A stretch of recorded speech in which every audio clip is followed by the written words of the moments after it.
Dialysis के प्रयोग करीब करीब 3 साल से करा रहा था। 3 साल आपने इलाज कराया डायलिसिस के पहले, है ना? आप ये बताइए कि 3 साल जब पहले इलाज शुरू कराया था तो क्रेटिनाइन कितना था? लास्ट में 14-15 हो गया। अरे नहीं, शुरू की बात कर रहा हूँ, लास्ट की बात शुरू नहीं में कर। 1-2 3 पॉइंट 4 पॉइंट ऐसा हुआ। अच्छा, 3.4 पॉइंट था। उस समय तो बढ़िया चल रहा था ना, आराम था ना? हाँ हाँ। तो भैया इलाज आपने 3 साल काय के लिए कराया? डायलिसिस कराने के लिए। इलाज कराने के बाद ही 14 पे पहुंचा ना क्रेटिनाइन? पहले तो कम ही था। हाँ। तो भैया जब इलाज करा रहे थे तो क्रेटिनाइन 14 पे क्यों पहुंच गया? नहीं कराते तो भी पहुंच जाता। तो फिर इलाज कराने का मतलब क्या था? और परहेज भी किया होगा, खाने पीने की चीजें बंद कर दी होंगी। नहीं, जैसे वो शुगर था, प्रेशर था। अरे तो भाई वो छोड़ो, खाने पीने की चीजें बंद कर दी होंगी ना। तो खाने पीने की चीजें बंद करने से खून कैसे बनेगा? पहले खून कितना था शुरू में जब क्रेटिनाइन 3-4 था? 11-12 था। 11-12। और फिर 3 साल इलाज कराया, खाना पीना बंद कर दिया, फिर बाद में जब क्रेटिनाइन 14 पे पहुंचा तो हीमोग्लोबिन कितना हो गया? हीमोग्लोबिन 9 पॉइंट था। 9 पॉइंट। 11-12 से 9 पॉइंट पे आ गया। तो अब आप ये बताइए, इलाज अच्छे के लिए होता है कि बुरे के लिए होता है? नहीं, अच्छे के लिए होता तो ये बुरा हो गया। फिर बोल रहे हैं कि अच्छे के लिए होता है। भाई 3-4 पॉइंट क्रेटिनाइन से 14 पे पहुंच गया और 11-12 हीमोग्लोबिन से 9 पे आ गया, बोल रहा है अच्छे के लिए होता है। तो सबके सब लोग जो सड़ रहे हैं डायलिसिस सेंटर में, ये अच्छा कर रहे हैं ना, अच्छा हो रहा है। भैया ये भी पहले इलाज करा रहे थे, आप बोल रहे हैं अच्छे के लिए होता है। तो 3 साल इलाज आपने अच्छे के लिए कराया, अब अच्छा हो रहा है क्या? नहीं, अच्छा नहीं हुआ।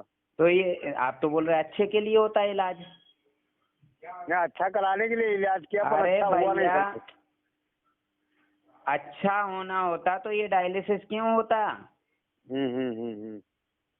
इलाज अच्छे के लिए नहीं होता है कहीं भी दुनिया में। इलाज जिंदगी को नर्क बनाने के लिए होता है, नर्क बनाने खाने के लिए पीने होता की है। चीजों को तरसाने के लिए होता है। जब आप इलाज करा रहे थे उस समय तो पेशाब आ रहा था ना अच्छा खासा। हाँ हाँ। और लेटरिन भी आ रही थी, भूख भी लग रही थी। और आपने 3 साल मेहनत करने के बाद, है ना, 3 साल मेहनत करने के बाद आप इस पोजीशन पे आ गए कि अब पेशाब ही नहीं आ रहा है। अभी डायलिसिस कब से चल रहा है? डायलिसिस तो 2 साल हो गए। 2 साल। आपने 3 साल मेहनत की डायलिसिस शुरू करवाने के लिए, खूब जांचें कराई होंगी, खूब दवाइयाँ खिलाई होंगी, खूब परहेज कराया होगा, इतनी मेहनत की, खूब पैसा खर्च किया होगा, है ना? मतलब गाड़ी में पेट्रोल भरा हुआ, टंकी फुल है, फिर भी हजारों किलोमीटर आप धक्का दे के ले जा रहे हैं उसको। धक्का दे के ले जा रहे, है ना? और फिर पेट्रोल निकलवा के और आप पानी भर देंगे वहाँ पे। फिर गाड़ी चलाएंगे, बोलेंगे गाड़ी तो चल ही नहीं रही। बराबर। भैया यही गलती कर रहे थे 3 साल से आप। शरीर बढ़िया था, शरीर में ब्लड भी था, खाने पीने की इच्छा भी थी, ताकत भी थी, पेशाब भी आ रहा था, लेटरिन भी आ रही थी। फिर आप ले गए डायलिसिस पे। तो डायलिसिस कराया, उस समय भी पेशाब आ रहा था जब शुरू कराया, है ना? और नींद भी अच्छी आ रही होगी उस समय। और अब बताइए पेशाब आ रहा है कि नहीं आ रहा है? आ रहा, थोड़ा थोड़ा आ रहा है। पहले तो खूब आ रहा था। हाँ, पहले तो खूब आ रहा था। और पहले पानी भी खूब पी रहे होंगे। और अब कितना पानी होता है दिन भर में? दिन भर में आधा पौना लीटर हो जाता है। अच्छा, और कितने दिन में निकलवाने जाते हो? 3 दिन में। 3 दिन में कितना निकलवाते हो? 3 लीटर निकालता है भैया। एक दिन में आधा या पौने लीटर, मतलब पूरा 1 लीटर भी नहीं होता है। और 3 दिन में 3 लीटर निकाल रहे हैं, तो एक्स्ट्रा कहाँ से आ रहा है पानी? नहीं यार, शरीर में। जैसे दाल खाए, दाल पानी से इतना हो जाता है। अरे भैया, तो सब्जी खाना खाए, खा दाल रहा है, खाए। खाना का वजन नहीं बढ़ता है क्या? हम्म। तो आप डॉक्टरों से इलाज करा रहे हैं, वो भी सरकार से जो परमिशन लेके बैठे, जो बड़े बड़े अस्पतालों में बैठे हैं, और वो जब समस्या दूर नहीं कर पाए तब मुझे फोन लगाया आपने। ये ना आपका नंबर अभी मिल रहा है, इसके लिए लगाया। हाँ, तो इसलिए फोन लगाया है ना। और डॉक्टर के यहाँ तो कोई मरीज नहीं बोल रहा है ना कि हमारा डायलिसिस बंद हो गया नहीं या हम वापस से खाने पीने लगे सब कुछ। नहीं नहीं, वहाँ पे लेकिन मेरे यहाँ पे लोग बोल रहे हैं, और 1 2 4 नहीं, सैकड़ों लोग हैं जिनका डायलिसिस बंद हो चुका है और बढ़िया खा रहे पी रहे हैं, खाने पीने पे ध्यान दे रहे हैं, है ना। हाँ। तो अब आपको यदि मेरे पास आना है तो मेरे यहाँ पे फीस है 20,000 रुपये, हाँ। है ना, 20,000। और जो परहेज कर करके शरीर को खोखला कर लिया है, हाँ। शरीर के अंदर पोषक तत्वों की कमी कर ली है, उसकी पूर्ति करने के लिए न्यूट्रिशन यहाँ से दिया जाएगा, वो 30,000 रुपये का।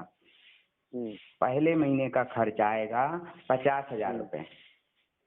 यदि आप खर्च कर सकें तो आए, और नहीं तो ये नहीं बोलें कि आप लूट रहे हैं, ये मत बोलना, है ना।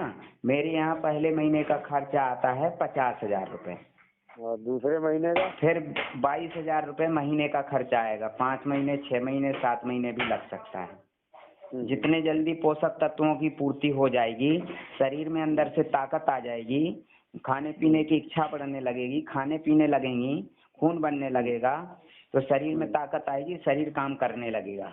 बाकी किडनी खराब नहीं है, किडनी सही है, इसलिए डायलिसिस चल रहा है। यदि किडनी खराब होती तो डायलिसिस कराने की नौबत ही नहीं आती, मृत्यु प्रमाण पत्र देके घर भेज देते। जब तक किडनी काम करती है तब तक डॉक्टर काम करता है, डॉक्टर की दवाई काम करती है, और शरीर काम करता है, और डायलिसिस की मशीन काम करती है। जब किडनी काम करना बंद कर देती है तो ये सब बेकार है फिर। मतलब शरीर में इतनी ताकत है कि 3 साल आपने बिना स्वाद का जानवरों जैसा खाना खिलाया, तरसाया, है ना, सुखाया शरीर को, फिर इसके बाद 2 साल से निचोड़ रहे हैं। मतलब इतनी शरीर में ताकत है, समझ लो, इतनी सहन शक्ति है। तो फिर खाने पीने से तो और ताकत आएगी कि नहीं? हाँ, आएगी, आपको आएगी। 1 महीने यदि रूखा सूखा बिना स्वाद का, बिना नमक का खाना दिया जाए तो हाँ, तो एकदम शरीर आपकी मिसेज से भी आप ज्यादा बीमार दिखने लगेंगे। मतलब आप 3 साल से यातना दे रहे थे, तरसा रहे थे, और फिर 2 साल जो है ना निचोड़ने में लगा दिया। खाए पिया कुछ नहीं और निचोड़ दिया शरीर को।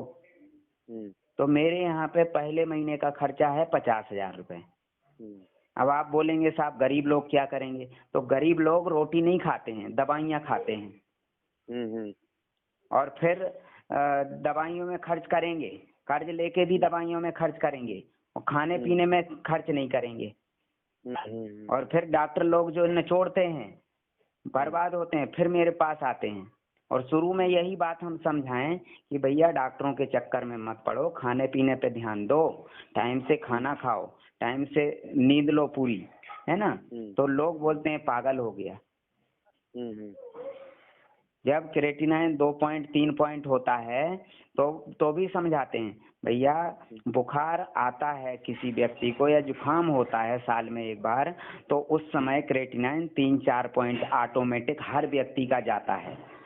जांच नहीं होती है इसलिए पता नहीं चलता है, लेकिन हर व्यक्ति का क्रेटिनाइन साल में एक बार बढ़ता है, नजला होने से पहले। और फिर नजला होगा तो नाक से जो गाढ़ा गाढ़ा मटेरियल निकलता है, मवाद जैसा, वो निकलने के बाद अपने आप नॉर्मल आ जाता है। अच्छा। हाँ, जैसे गाड़ी की सर्विसिंग कराते हैं तो नया ऑयल डलवाते हैं, लेकिन हर 3 या 4 महीने बाद जब गाड़ी भारी चलने लगती है तो हम ले जाते हैं सर्विस सेंटर और पुराना ऑयल निकाल देते हैं।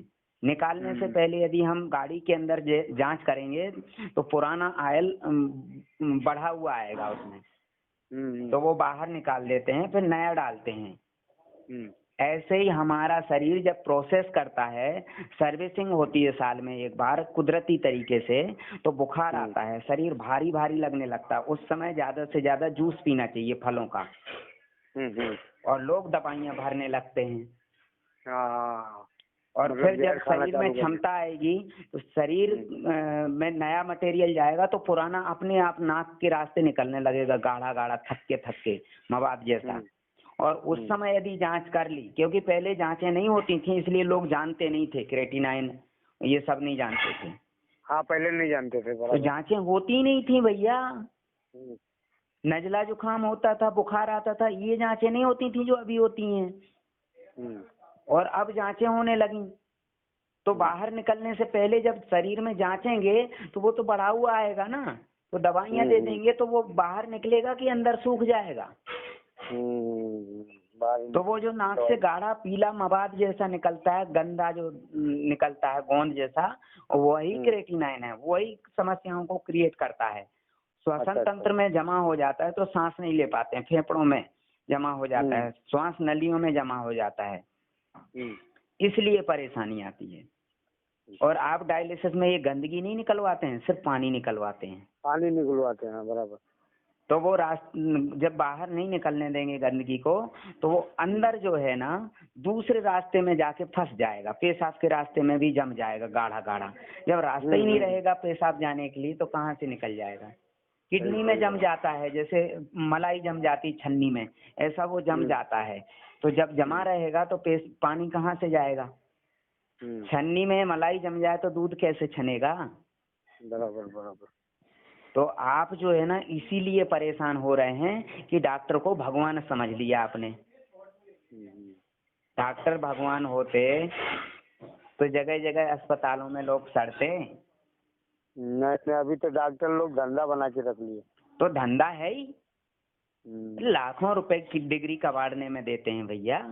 बराबर बराबर। तो वो नहीं निकालेंगे, पहले समाज सेवा करेंगे वो। ये लाखों रुपए जो रिश्वत देते हैं वो समाज सेवा के लिए देते हैं। नहीं नहीं नहीं। तो इसीलिए। और मैं भी जो है ना जुकाम होने से पहले या बुखार के समय जांच करवाऊंगा तो मेरा भी क्रेटिनाइन 100% बढ़ा हुआ आएगा, 3 और 4 के आसपास। हाँ। और फिर उसके बाद मैं जूस पीऊंगा, फल सब्जियां खाऊंगा, तो फिर उसके बाद बुखार धीरे धीरे नॉर्मल हो जाएगा और जुकाम होने लगेगा, सर्दी जुकाम। उसमें सांस में भी थोड़ी बहुत परेशानी आती है, पसीना भी आएगा, उल्टी भी होगी, उल्टी में भी दही जैसा निकलेगा। और कभी कभी दस्त भी लग जाएंगे बॉडी टेम्परेचर बढ़ने से।